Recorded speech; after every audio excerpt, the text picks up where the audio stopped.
আম্মু, ও আম্মু, তোমাকে আজ খুব মনে পড়ছে। তুমি কি আর আসবে না আমাদের কাছে? হুম, আম্মু আমাদের খুব আদর করতো, আর এই নতুন আম্মুটা আমাদের একটু আদর করে না। হ্যাঁ, ঠিক বলেছিস। আম্মু আমাদের ছেড়ে চলে যাওয়ার পর থেকে আমরা একটুও ভালো নেই রূপা। ভাইয়া, আম্মু কি আর আমাদের কাছে আসবে না? আমাকে আম্মুর কাছে নিয়ে চলো না। কাঁদিস না রূপা, আম্মু আর কখনো আসবে না। রূপা, চল খেলতে যাই। এখানে থাকলে আরো মন খারাপ হয়ে যাবে। চলো না ভাইয়া।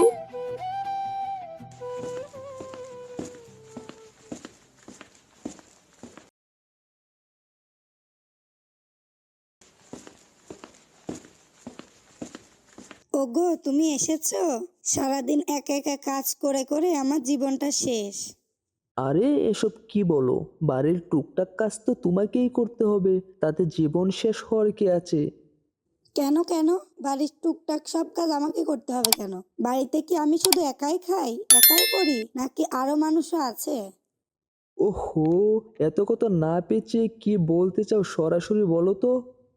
কি আর বলবো, সব তো নিজের চোখেই দেখো। তোমার ছেলে আর মেয়ে সারাদিন শুয়ে বসে খায় আর ঘুমায়। এভাবে শুয়ে বসে না থেকে কয়েকটা কাজ করতেও তো পারে। আরে এটা কেমন কথা? রিফাত আর রূপা ওরা এখনো ছোট, নিজের যত্ন নিজে নিতে পারে না। ওদের তো এখন খেলাধুলার সময়, ওরা কাজের কি বুঝে? বাহ, তোমার দেখছি ওদের জন্য দরদ একেবারে উতলিয়ে পড়ছে, আর আমি সারাদিন কাজ করে মরলেও তোমার চোখে পড়ে না। কে বললো চোখে পড়ে না? সবই চোখে পড়ে, কিন্তু তোমার কাজ তো তোমাকেই করতে হবে, যেমন আমার কাজ আমি করি। শোনো, আমি এত কথা বলতে পারবো না। আমাকে একাই যখন কাজ করতে হবে, তাহলে এই বাড়িতে আমি একাই থাকবো। অযথা কোনো আগাছা পুষতে পারবো না। আরে এভাবে বলছো কেন? মা মরা ছেলে মেয়ে আমার, বাবা হয়ে ওদেরকে আমি কি করে ফেলে দেই? ফেলে দিতে হবে কে বলেছে? আমার কাছে একটি বুদ্ধি আছে। এই বুদ্ধি কাজে লাগানো যায়, তাতে সাপও মরবে আর লাঠিও ভাঙবে না। তো কি বুদ্ধি বলো শুনি। ওদের দুজনকে কাল জঙ্গলের গভীরে রেখে আসবো, যেন বাড়ি ফিরতে না পারে। তখন রাস্তা দিয়ে যাওয়া কোনো পথচারী ওদের নিয়ে যাবে, আর তারা সুখে থাকবে। না না না, এটা কি করে হয়? আমি বাবা হয়ে জেনে শুনে কি করে ওদের গভীর জঙ্গলে মৃত্যুর কাছে রেখে আসি? ঠিক আছে, ওদের জন্য তোমার এত দরদ, আর আমার জন্য একটুও দরদ নেই। তাহলে তোমার সংসার নিয়ে তুমিই থাকো, আমি চলে যাচ্ছি। না বউ না, তুমি যেও না। তুমি চলে গেলে আমার সংসারের কি হবে, কে দেখবে? ঠিক আছে, আমি তোমার কথাই রাজি। কি আর করব, পুরা কপাল আমার। রিফা আর রূপা, দুজনে নতুন পোশাক পরে জলদি রেডি হয়ে নাও তো। কেন আম্মু, আমরা কোথায় যাব? আজকে তোমাদের ঘুরতে নিয়ে যাব অনেক সুন্দর জায়গায়, সেখানে তোমরা কখনো যাওনি। ঠিক আছে আম্মু, চলো তাহলে।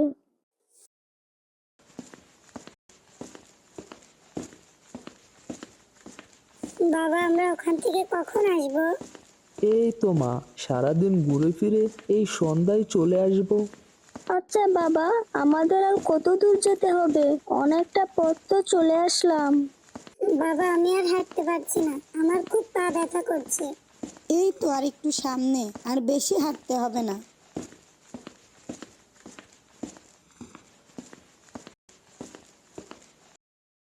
এই দেখো কত সুন্দর জায়গা, আমরা এসে পড়েছি। তোমরা এখানেই খেলাধুলা করো, আমরা গেলাম তোমাদের জন্য খাবার নিয়ে আসিব।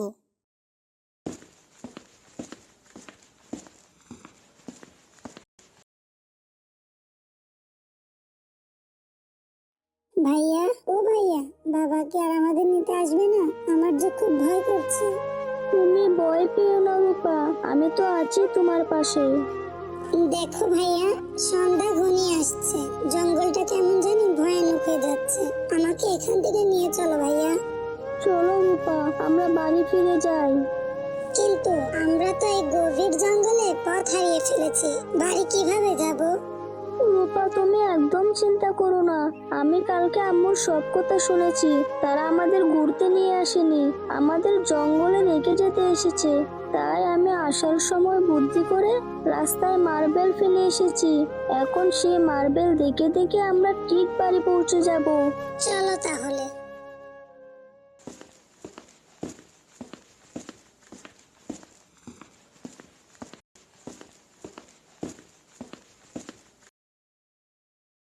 হায় আল্লাহ, জানি না ওরা কেমন আছে, কি করছে। আমি এখন কি করব? আমার যে কিছু করার ছিল না। তুমি ওদের দেখে রেখো, আমি তোমার হাতে ওদের অর্পণ করে দিলাম। বাবা, এই দেখো আমরা চলে এসেছি। আয় মা, আমার বুকে আয়। তোদের জন্য আমার কত চিন্তা হয়েছিল জানিস? তোরা আমাকে মাফ করে দে বাবা। আমি আর কখনো তোদের জঙ্গলে রেখে আসবো না। আয় ঘরে আয়, সারাদিন তুই কিছুই খাসনি।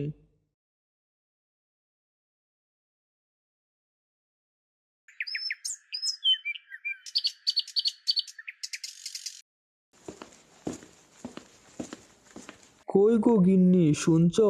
আমি কাজে বের হচ্ছি। তুমি রিফাত আর রূপাকে একটু দেখে রেখো, আমার ফিরতে একটু দেরি হবে যে।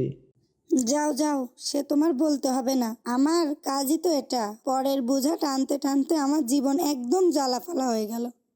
আচ্ছা, তুমি সব সময় এভাবে কথা বলো কেন? এগুলো যদি তোমার পেটের সন্তান হতো তাহলে কি ফেলে দিতে পারতে? হয়েছে হয়েছে, তোমার আর ওদের হয়ে ওকালতি করতে হবে না। তুমি যেদিকে যাচ্ছ সেদিকেই যাও। আচ্ছা, আমি গেলাম। তোমার যা মন চায় তাই করো, আমি আর কিছুই বলবো না।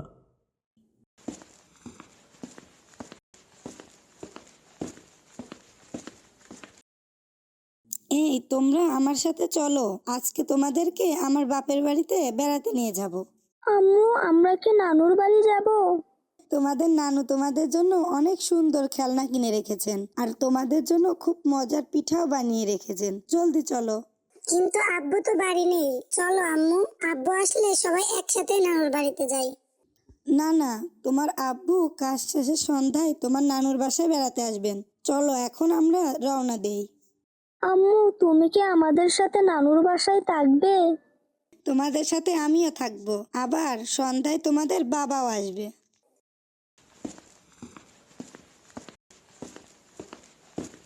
আম্মু, নানির বাড়ি যেতে আর কতক্ষণ লাগবে? এই তো আর একটু গেলেই তোমাদের নানুর বাসা দেখা যাবে।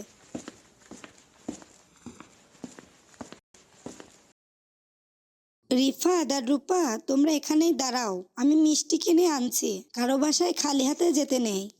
ঠিক আছে আম্মু, তুমি যাও, আমরা এখানে অপেক্ষা করব।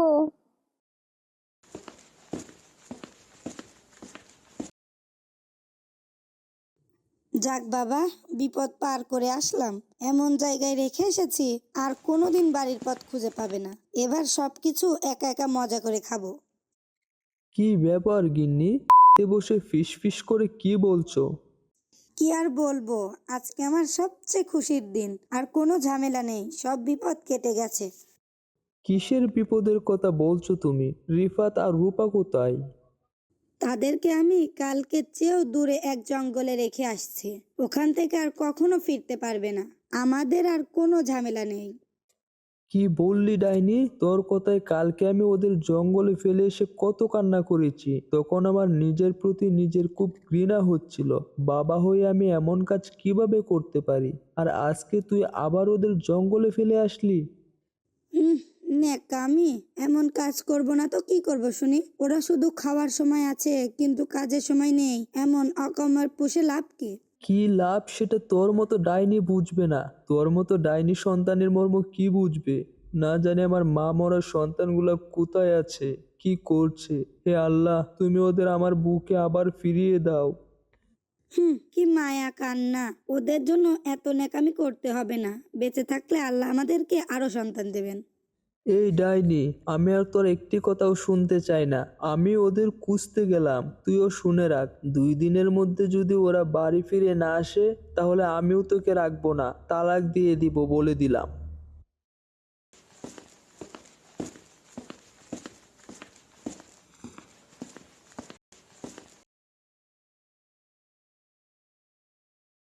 ভাইয়া, আম্মু তো বললো মিষ্টি নিয়ে আসবে, এখনো তো আসেনি। আম্মু কি আমাদের মিথ্যা বলে চলে গেল?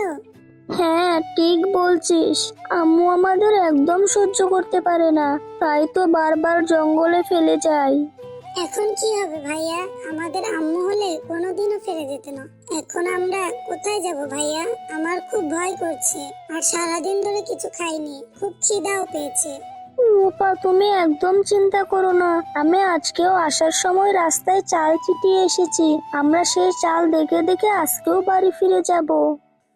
চলো ভাইয়া, এবার বাড়ি গিয়ে আম্মুকে বলবো আমাদের যেন আর কোনোদিন ফিরে না যায়। এখন চলো ভাইয়া, আমার খুব খিদে পেয়েছে। হ্যাঁ, আমার সাথে চলো।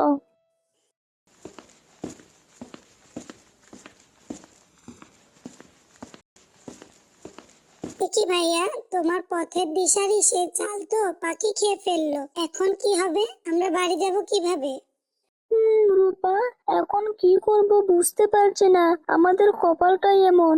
আমার মনে হয় আমরা এই রাস্তা দিয়েই এসেছিলাম। চলো এদিকেই যাই। চলো।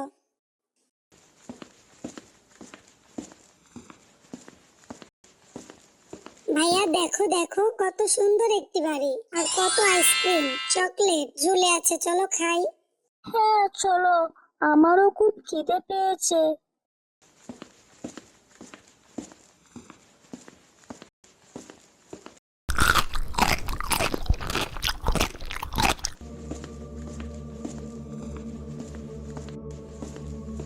এই বাচ্চা, তোমরা কে? কোথা থেকে এসেছো? বুড়িমা, আমরা পথ ভুলে আপনার বাড়ি চলে এসেছি। ঠিক আছে, এসেছো যখন তাহলে আমার হাতের বানানো কয়েকটা পিঠা খেয়ে যাও। এখানে তোমাদের যা ইচ্ছে খেতে পারবা। ঠিক আছে, তাহলে দিন। আমাদের অনেক খিদে পেয়েছে।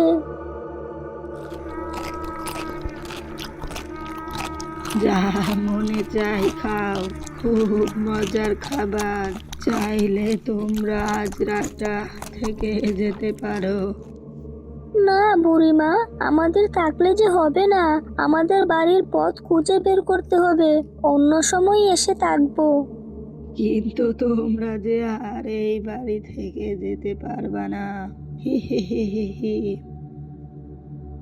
এখন থেকে তোদের এখানেই বন্দি হয়ে থাকতে হবে। আর এই মেয়েটা আমার বাড়ির সব কাজ করবে। তুই যদি হারিয়ে যাস তাহলে তোর ভাইকে আমি বলে দিয়ে দেব। হি হি হি। এই বলে ডাইনি বুড়ি উধাও হয়ে গেল। আর এদিকে রূপা বাড়ির সব কাজ করতে থাকলো। আর রূপা লোহার কাঁচায় বন্দি হয়ে ভাবতে থাকলো কিভাবে এখান থেকে মুক্তি পাওয়া যায়। ভাইয়া, আমি আর কাজ করতে পারছি না, আমার খুব কষ্ট হয়। আমরা কি আর এখান থেকে কখনো বাড়ি যেতে পারবো না? চিন্তা করিস না রূপা, এখান থেকে মুক্তির জন্য আল্লাহ আমাদের একটা ব্যবস্থা করে দিবেন। এই তোরা এখানে ফিস ফিস করে কি বলছিস? এই মেয়ে, তুই জলদি করে আমার জন্য বড় একটি পাতিলে গরম পানি কর। আমার খুব শীত করছে। আমি আজ গরম পানি দিয়ে গোসল করব। ঠিক আছে বুড়িমা। এই রূপা শোনো, এখান থেকে পালানোর জন্য আমার মাথায় একটা বুদ্ধি এসেছে। কি বুদ্ধি ভাইয়া, জলদি বলো। শোনো, তোমাকে যে পানি গরম করার কথা বললো, তুমি পানি খুব বেশি করে গরম করবে। এতটাই গরম করবে যে ডাইনি বুড়ি পানিতে পড়লে যেন কঙ্কাল হয়ে যায় একদম। তারপর কি করব ভাইয়া? তারপর ডাইনি বুড়ি যখন তোমাকে বলবে পানি গরম হয়েছে কিনা, তখন তুমি বলবে, আপনি দেখেন পানি গরম ঠিক হয়েছে নাকি আরো একটু বেশি করে গরম করব। ভাইয়া তারপর? তারপর ডাইনি বুড়ি যখন পানির কাছে যাবে পানি গরম হয়েছে কিনা দেখার জন্য, তখন তুমি পিছন থেকে ধাক্কা দিয়ে ডাইনি বুড়িকে গরম পানিতে ফেলে দিবে। তাহলে ডাইনিও মরে যাবে আর আমরাও মুক্তি পেয়ে যাব। ঠিক আছে ভাইয়া, তাহলে আমি কাজে লেগে পড়ি। ডাইনি আবার কখন চলে আসে ঠিক নেই।